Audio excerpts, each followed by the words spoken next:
नमस्कार, स्वागत है आप सभी का। मैं हूं कृतिका और देश का सबसे भरोसेमंद चैनल डीडी न्यूज पर लेकर हाजिर हूं आपका अपना पसंदीदा शो खबरों का सरपंच न्यूज पंच। और इस कार्यक्रम के जरिए हम आप तक हर रोज वो तमाम खबरें पहुंचाते हैं जिन पर रहती है हम सभी की नजर, क्योंकि न्यूज पंच में सिर्फ खबर नहीं होती बल्कि होती है हर खबर की पूरी पड़ताल। तथ्यों और आंकड़ों के जरिए आपको समझाते खबर का हर एक बिंदु, साथ ही ग्राउंड जीरो पर मौजूद अपनी टीम से जानते हैं एक एक अपडेट। और आज जिन न्यूज पंच के जरिए जिन प्रमुख खबरों की करेंगे हम विस्तार से बात। सबसे पहले एक नजर उन प्रमुख खबरों पर टॉप लाइन्स के जरिए। तो सबसे पहली और प्रमुख खबर आज न्यूज पंच में है प्रगति से जुड़ी। जी हां, प्रगति के 10 साल पूरे हो चुके हैं, जिससे काम और बेमिसाल हुआ है। क्योंकि पहले हमने देखा है कि फाइलें जो हैं वो महीनों महीनों सालों सालों लटकी रहती थी, लेकिन अब ऐसा नहीं है, क्योंकि डिजिटली अब सब फाइलें जो है वो अटैच की जा चुकी हैं। और किस तरीके से प्रगति काम कर रहा है और बीते 10 सालों में किस तरीके से इसका असर कामकाज पर देखने को मिला है और प्रधानमंत्री नरेंद्र मोदी की तरफ से इसको लेकर क्या कुछ कहा गया, बताएंगे इस पूरी खबर के बारे में विस्तार से आपको लेकर। इसके साथ ही जो दूसरी प्रमुख खबर वो है आपके स्वास्थ्य से जुड़ी हुई। जी हाँ, निवोस्लाइड को बैन कर दिया गया है केंद्र सरकार की तरफ से। हालांकि निवोस्लाइड की जो हाई डोज है यानी कि 100 mg से ऊपर की जो दवाएं हैं उसको बैन किया गया इस वक्त, इस साल्ट को। क्यों किया गया है ये बैन, इसके पीछे क्या वजह सरकार की तरफ से बताई गई है और कितना नुकसान ये आपके शरीर को पहुंचाता है, बताएंगे इस पूरी खबर के बारे में भी विस्तार से आपको लेकर। इसके साथ ही तीसरी प्रमुख खबर भारत की प्रगति और तरक्की से जुड़ी हुई, जहां डीआरडीओ की प्रलय देखने को मिली है। डीआरडीओ ने साल के आखिरी दिन डबल धमाका किया है। जी हां, और क्या ये डबल धमाका है और क्यों आखिर दुश्मन जो है वो प्रलय से डर रहा है, क्या है ये प्रलय मिसाइल, बताएंगे इस पूरी खबर के बारे में भी विस्तार से आपको। तो चलिए शुरुआत करते हैं पहली और प्रमुख खबर के साथ, जहां आपको बता दें कि देश में सरकारी कामकाज को लेकर सबसे बड़ी शिकायत अभी तक रही है। हमने ऐसा कई बार देखा है कि कैसे फाइलें महीनों महीनों तक, सालों सालों तक अटक जाती थी और फैसले देर से होते थे और योजनाओं का फायदा जो जमीनी स्तर तक पहुंचता है उसमें सालों गुजर जाते थे। लेकिन प्रधानमंत्री नरेंद्र मोदी का कहना है कि अब यह दौर बदल चुका है। दरअसल प्रधानमंत्री नरेंद्र मोदी प्रगति की 50वीं बैठक में शामिल हुए, जहां उन्होंने कहा कि अब फाइलें नहीं, काम दौड़ता है और यही नए भारत की प्रशासनिक पहचान भी बन रहा है। आपको बता दें कि प्रगति के 10 साल पूरे होने पर हुई इस ऐतिहासिक बैठक में प्रधानमंत्री ने बताया कि कैसे टेक्नोलॉजी के जरिए शासन को तेज, जवाबदेह और असरदार बनाया गया है। करेंगे चर्चा अपने संवाददाता से और जानेंगे लेटेस्ट अपडेट, लेकिन उससे पहले आपको दिखाते हैं प्रगति की 50वीं बैठक।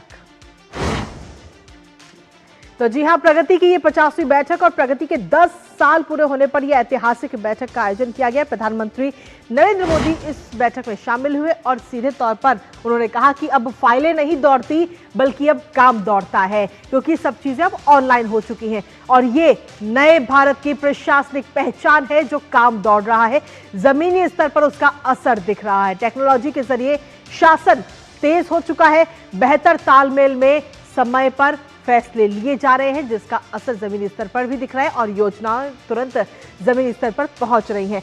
50वीं बैठक में कई बड़ी परियोजनाओं की भी समीक्षा इसमें की गई बीते कल, और साथ ही आपको बता दें कि 5 राज्यों की 5 बड़ी परियोजनाओं की समीक्षा इसमें की गई है, जिसमें खासतौर पर सड़क, रेलवे, बिजली, जल संसाधन और कोयले की समीक्षा की गई।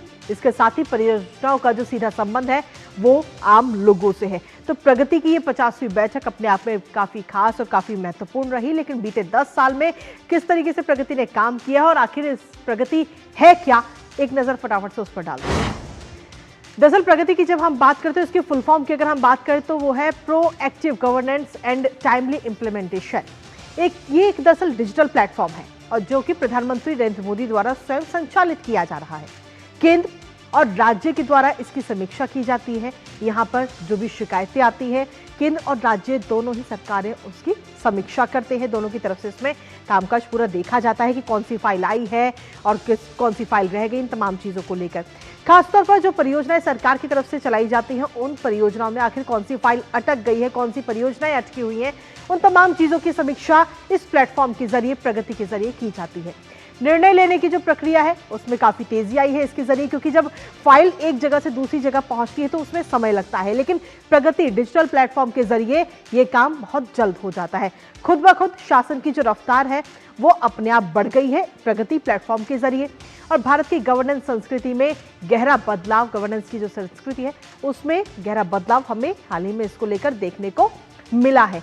लेकिन इसके साथ ही, क्योंकि इसमें खास बात यह है कि जो शीर्ष नेतृत्व है उसके द्वारा पूरी समीक्षा इसकी की जाती है केंद्र की तरफ से ही, जिसमें खासतौर पर शीर्ष स्तर पर निगरानी हो रही है इसकी जरिए, इस प्लेटफॉर्म के जरिए। और क्योंकि प्रधानमंत्री नरेंद्र मोदी खुद इसकी निगरानी कर रहे हैं, खुद समीक्षा करते हैं, वीडियो कॉन्फ्रेंसिंग के जरिए परियोजनाओं की समीक्षा की जाती है कि आखिर कौन सी परियोजना किस स्तर पर जाकर अटकी है, क्यों अटकी है, क्या उसके पीछे वजह है, और वो ऐसा कौन सा कदम उठाया जाए जो जल्द से जल्द वो जमीनी स्तर पर कामकाज नजर आए। अफसरों और राज्यों के बीच में जो समन्वय है वो प्रगति प्लेटफॉर्म के जरिए और बेहतर हुआ है, और अब तक अगर हम देखें तो 377 परियोजनाओं की समीक्षा की जा चुकी है, यानी कि कुल मिलाकर करीब 94% मुद्दों का समाधान इस प्रगति डिजिटल प्लेटफॉर्म के जरिए किया गया है, और कई अहम समस्याएं भी इसके जरिए खत्म हुई हैं। हमारे साथ हमारे सहयोगी अरुण इस वक्त जुड़ रहे हैं, सीधा उनका रुख करते हैं हमारे सहयोगी का।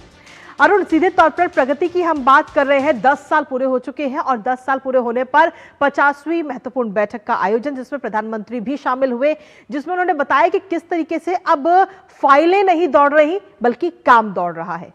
अरुण। बिल्कुल कृति, देखिए पिछले 10 साल में एक और बड़ा हाईलाइट हुआ है। 85 लाख करोड़ के जो प्रोजेक्ट्स हैं उन्हें फास्ट ट्रैक किया गया है बिकॉज ऑफ प्रगति, इस इनिशिएटिव के माध्यम से। अगर मान के चलिए कि 85 लाख करोड़ के प्रोजेक्ट्स ये इंप्लीमेंट या फिर फास्ट ट्रैक नहीं हुए होते तो आज जो भारत की अर्थव्यवस्था है जो कि $4.18 ट्रिलियन है, यानी कि प्राइमरी 4th लार्जेस्ट इकोनॉमी है, शायद वो नहीं होते हम लोग, शायद छठे सातवें नंबर से भी हम पीछे रह जाते, बिकॉज ये जो बड़े प्रोजेक्ट्स हैं ये इंप्लीमेंट हो पाए, और ये बहुत ही छोटी से काम से हुआ। क्योंकि प्राइम मिनिस्टर मोदी जब 2014 में आए थे सत्ता के अंदर तो उन्होंने एक बड़ी अनयूजुअल चीज देखी। वो ये देखी कि सेंटर अगर कोई चीज बोलता है, कोई प्रोजेक्ट की बात करता है, तो वो स्टेट के ऊपर टाल दिया करता रहेगा। ठीक है, स्टेट्स करता रहेगा क्योंकि वो स्टेट में होना है, हमने अपना काम कर दिया। स्टेट्स कहता रहा, अब पॉलिटिकल मतभेद हुआ करते थे तो वो प्रोजेक्ट कहीं ना कहीं बलि चढ़ जाता था, भेंट चढ़ जाता था।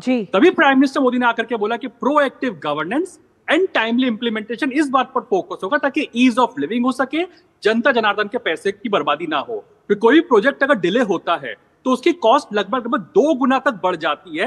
ये बहुत बड़ा नुकसान होता है जो टैक्स पेयर होता है उसके लिए। आपको कुछ एग्जांपल्स देता हूं कृति। यहाँ पर असम का बोगीबिल ब्रिज आपको याद होगा, वो बोगीबिल ब्रिज मिड 90s के अंदर उसको कॉन्सेप्चुलाइज किया गया था, लेकिन वो इंप्लीमेंट कब हो पाता है, बंद कब आता है, जब प्राइम मिनिस्टर मोदी सत्ता में आते हैं यहाँ पर। उसके बाद में चिनाब ब्रिज की बात कर लीजिए, बहुत आइकॉनिक ब्रिज है एक तरह से। मिड 90s या अर्ली 90s में उसकी कॉन्सेप्चुलाइजेशन हुआ था कि चिनाब ब्रिज बनाया जाएगा, जम्मू श्रीनगर बारामूला जो लिंक है उसको कहीं ना कनेक्ट किया जाएगा, लेकिन वो फाइलों में पड़ा रह गया। क्यों? क्योंकि एक तरह से पॉलिटिकल एक तरह से मतभेद रहे, और दूसरी बात ये है कि एक पॉलिटिकल विल नहीं रही इंप्लीमेंट करने की। तो प्राइम मिनिस्टर मोदी ने कहा कि मुझे ये सब नहीं चाहिए, सीधी सी बात है, सीधे सेक्रेटरी से बातचीत करते हैं, लाइव विजुअल्स देखते हैं कि कोई प्रोजेक्ट अगर हुआ है तो हमें लाइव विजुअल इस समय पर क्या है, लाइव किस तरह की सिचुएशन उसको देखना, जीआईएस के माध्यम से मॉनिटरिंग करना।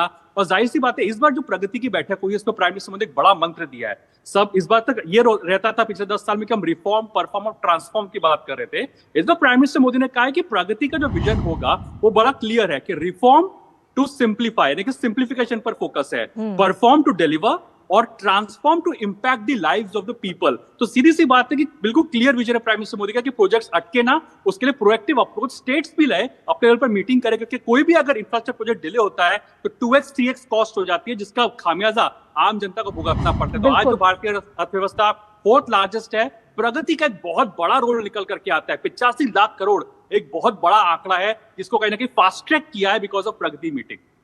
बिल्कुल। और अरुण, अगर हम देखें, जब हम बात करते हैं विकसित भारत 2047 की, तो उसके लिए हर काम समय पर, और खासतौर पर अगर समय से पहले हो जाए तो वो और ज्यादा बेहतरीन होगा। और जब समय ज्यादा गुजरता जाएगा तो उसमें लागत भी बढ़ जाएगी, समय भी हमारा व्यर्थ जाएगा, और हमारा जो लक्ष्य है उसको हम वहां तक पहुंचने के लिए हमें और ज्यादा समय चाहिए होगा। और इसीलिए शायद प्रगति जो है वो अपनी महत्वपूर्ण भूमिका निभाता हुआ ये डिजिटल प्लेटफॉर्म नजर आ रहा है इस समय। अरुण। बिल्कुल, क्योंकि साइलोज में जब भी काम हुए हैं तो हमने देखा है कि जो प्रोजेक्ट है वो सफर करता है, बिकॉज मल्टीपल साइलोज में काम होते रहे थे।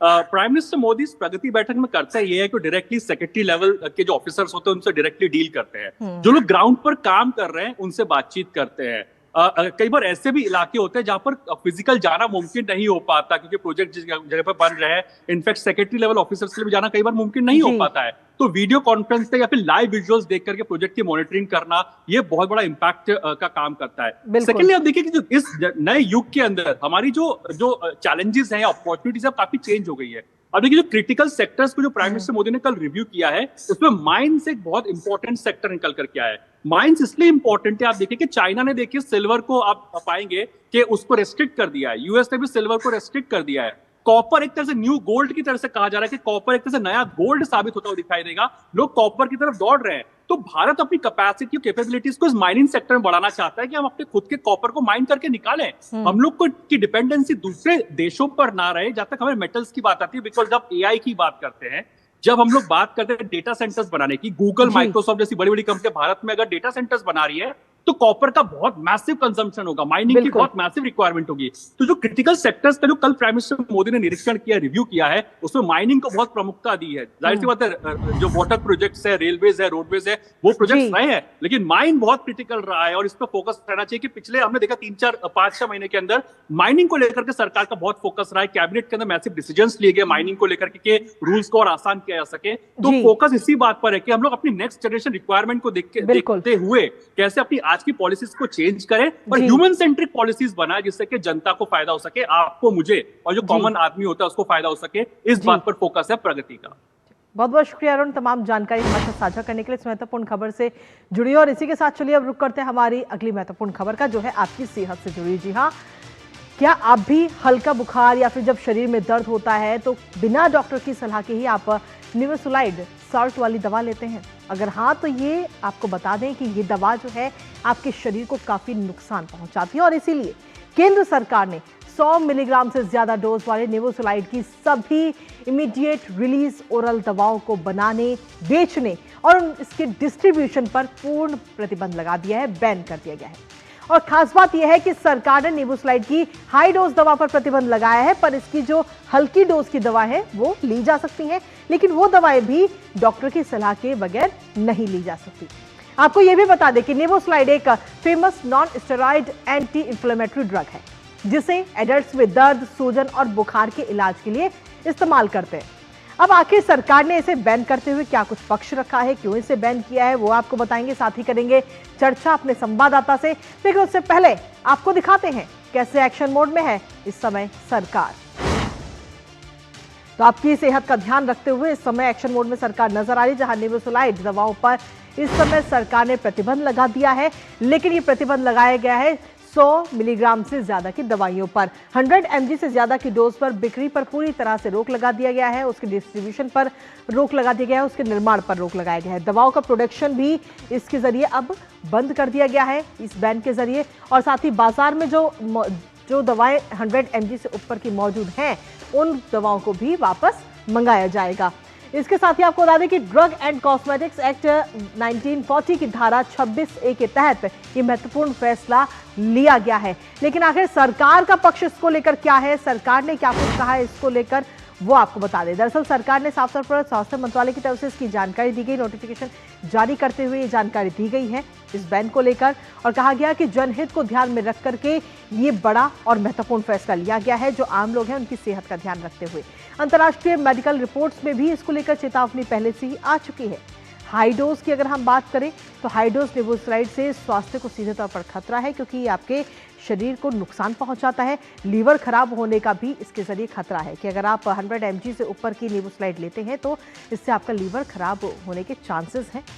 सुरक्षित विकल्प बाजार में उपलब्ध है और इसीलिए निवेसुलाइड की जो 100 mg से ऊपर की जो डोज है उस पर फिलहाल बैन किया गया, उसके डिस्ट्रीब्यूशन पर, और जो बाजार में जो दवा मौजूद है उनको भी अब वापस मंगाया जाएगा।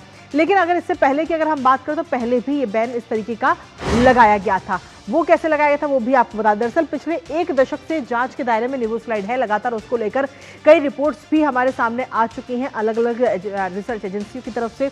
2011 की अगर हम बात करें तो 12 साल से कम के बच्चों के लिए निवेसुलाइड पर प्रतिबंध लगाया गया था कि 12 साल से जो छोटी उम्र के बच्चे हैं वो इस दवा को ना लें। इसके साथ ही DTAB सिफारिशों के बाद 6 दवाओं पर और प्रतिबंध लगाया गया। उसी साल 2025 की शुरुआत में ICMR ने इसको लेकर के चिंता जताई थी, निवोसलाइड को लेकर कि जो आम लोग हैं वो फटाफट से इस दवाई को ले रहे हैं जो उनके स्वास्थ्य के लिए खतरा पैदा कर रही, जिसके बाद 18 साल से कम उम्र के लिए प्रतिबंध तक का सुझाव ICMR की तरफ से दिया गया और 60 साल से अधिक उम्र के लोग भी इसके दायरे में हैं। तो ऐसे में सीधे तौर पर निवोसलाइड जो है 100 mg से ऊपर की जो दवाएं हैं वो आपके शरीर को नुकसान पहुंचा रही है, जिसको लेकर केंद्र सरकार की तरफ से ये बड़ा कदम उठाया गया। हमारे साथ हमारे सहयोगी नितेंद्र सिंह इस वक्त जुड़ गए हैं ताजा अपडेट के लिए। नितेंद्र, ICMR की जो रिपोर्ट आई थी उसमें निवोसलाइड को बैन करने का सुझाव दिया गया था कि 18 से कम और साथ ही 60 की उम्र से जो ज्यादा के लोग हैं उनके लिए इसको बैन करना चाहिए, जिसको ध्यान में रखते हुए सरकार ने ये बड़ा कदम उठाया है और निवोसलाइड साल के जो 100 mg से ऊपर की जो डोज है उस पर पूर्ण प्रतिबंध लगा दिया गया है। ना वो दवाओं का निर्माण होगा, ना डिस्ट्रीब्यूशन होगा, ना ही मार्केट में उपलब्ध होंगी। नितेंद्र, देखिए कृतिका, सबसे बड़ी बात है कि जो ICMR की स्टडी आई है, जो अलग अलग अस्पतालों के जरिए जो डाटा एकत्रित हुआ था कि जो लीवर से रिलेटेड जो मरीज थे या फिर जो किडनी के मरीज थे उनकी जो एनालिसिस की गई और ICMR इस पे स्टडी किया तो उसमें ये पाया गया कि निवोसलाइड की जो खासतौर पे 100 mg से ऊपर की जो दवा है और तुरंत रिलीफ वाली, यानी कि खाते ही उससे तुरंत अगर दर्द में आपको फायदा होता है, कहीं ना कहीं लीवर को, किडनी को असर डाल रहा है और इस वजह से ICMR ने रिकमेंड किया था। तब स्वास्थ्य मंत्रालय ने इस पर का नोटिफिकेशन जारी करके प्रतिबंध लगाया। हालांकि 100 mg के नीचे की जो दवाएं है वो डॉक्टर की सलाह के बाद आप ले सकते हैं, लेकिन जो इसमें ये भी देखा गया था कि ओवर द काउंटर बहुत ज्यादा लोग इसको लेते थे। किसी को भी अगर सर दर्द हो या बाकी कोई दर्द होता था तो दवा दुकान पे जाते थे, निवोसलाइड लेते थे और वो ठीक हो जाते थे। हालांकि उनके लिए बहुत नुकसानदायक था। यही वजह है कि केंद्र सरकार ने इस पर प्रतिबंध लगाया। स्वास्थ्य मंत्रालय ने बाकायदा इसके प्रोडक्शन पे और इसके वितरण पे और साथ ही साथ इसके तमाम जो अभी बाजार में उपलब्ध है उनको भी वापस लेने का भी आदेश दिया जी। इसके साथ ही अगर हम देखें तो ये नोटिफिकेशन जारी किया गया और इससे पहले 2011 में उस वक्त 12 साल से कम उम्र के जो बच्चे हैं उनके लिए भी प्रतिबंध लगा दिया गया था इस दवा से। जी बिल्कुल, देखिए ये जो दवा है खासतौर पे काफी इसमें इसकी बदनामी रही है और ज्यादातर इसके जो रिजल्ट आए हैं वो बहुत अच्छे नहीं पाए गए थे क्योंकि ये तुरंत रिलीफ देता था, जिसकी वजह से लोग खाने लगते थे, बच्चों को भी खिलाते थे और जब इसका इफेक्ट देखने को मिला स्टडी में, ICMR के स्टडी में पाया गया, तब ये सरकार को रिकमेंड उस समय भी किया गया था और इस वक्त। इसीलिए जब भी कोई आप दवा ले या कोई भी प्रॉब्लम हो, समस्या हो तो डॉक्टर की सलाह से ही ले, ना कि खुद ब खुद इस दवा को खाएं। नितिन, लेकिन क्या इस बारे में भी किसी प्रकार कोई जानकारी, क्योंकि आप खुद लगातार पिछले कई सालों से स्वास्थ्य को कवर कर रहे हैं, तो ऐसे में अब ये दवाएं तो बैन है लेकिन इसके बजाय कौन सी दवाएं मार्केट में उपलब्ध है जिन्हें लिया जा सकता है जो स्वास्थ्य के लिए हानिकारक भी ना हो? देखिए ये तो डॉक्टर का एडवाइस होगा। मान लिया आपको कोई तकलीफ है तो आप डॉक्टर के पास जाइए। डॉक्टर जो वो ट्रेंड होते हैं उनको मालूम है कौन सी दवा किस चीज के लिए बेटर है, तो वो दवा डॉक्टर की सलाह से ही लेनी चाहिए। ये कोई व्यक्ति या फिर कोई मेडिकल स्टोर ये सलाह नहीं दे सकता है कि कौन सी दवा किस बीमारी के लिए आप ले। आपने देखा होगा कि प्रधानमंत्री मन की बात में भी इस बात का जिक्र किया कि जो खुद एंटीबायोटिक्स लोग ले लेते थे उसका बहुत खामियाजा भुगतना पड़ रहा और एंटीबायोटिक जो है बेअसर साबित होता जा रहा है। इसलिए प्रधानमंत्री भी बार बार लोगों को आगाह कर रहे हैं, लोगों को जागरूक करने की कोशिश कर रहे हैं। इसीलिए जब भी कोई आपको तकलीफ हो, बीमारी हो, आप डॉक्टर के पास जाए, डॉक्टर जब एडवाइस करे तभी दवा लें। चलिए, बहुत बहुत शुक्रिया नितिन, तमाम जानकारी हमारे साथ साझा करने के लिए। इस महत्वपूर्ण खबर से जुड़े हुए, तो ये आपके स्वास्थ्य से जुड़ी हुई बहुत ही महत्वपूर्ण खबर थी कि अगर आपके परिवार में या आपको कभी सिर दर्द है, बदन दर्द है, तो आप यूं ही जाकर के मेडिकल स्टोर से दवा बिल्कुल ना लें। पहले आप डॉक्टर को दिखाएं, डॉक्टर चेकअप करें, उसके बाद में जब डॉक्टर सलाह दे तभी आप उस दवा को खरीदें, नहीं तो अन्यथा ये आपके शरीर के लिए काफी नुकसानदायक साबित हो सकती है। न्यूज़ पंच में खबरों का सिलसिला लगातार जारी है। रुकेंगे एक छोटे से ब्रेक के लिए, आप बने रहिए हमारे साथ। नव वर्ष 2026 की बहुत बहुत शुभकामनाएं। आने वाला वर्ष हम सबके घरों में अपार खुशियां लेकर आए। विभाग अनेक, कंप्लेंट बॉक्स 1। किसी भी सरकारी दफ्तर, विभाग या बैंक से जुड़ी शिकायत के लिए pgportal.gov.in पर जाएं, रजिस्टर करें, संबंधित विभाग चुनें, शिकायत दर्ज करें और ट्रैकिंग आईडी नोट करें। SMS या ईमेल पर एक्नॉलेजमेंट पाएं और शिकायत का जवाब सीधे मंत्रालय से प्राप्त करें। अब तक 1 करोड़ 12 लाख से अधिक भारतीयों ने भरोसा जताया। CP ग्राम्स, आपकी हर शिकायत का हल। अभी शिकायत दर्ज करें pgportal.gov.in।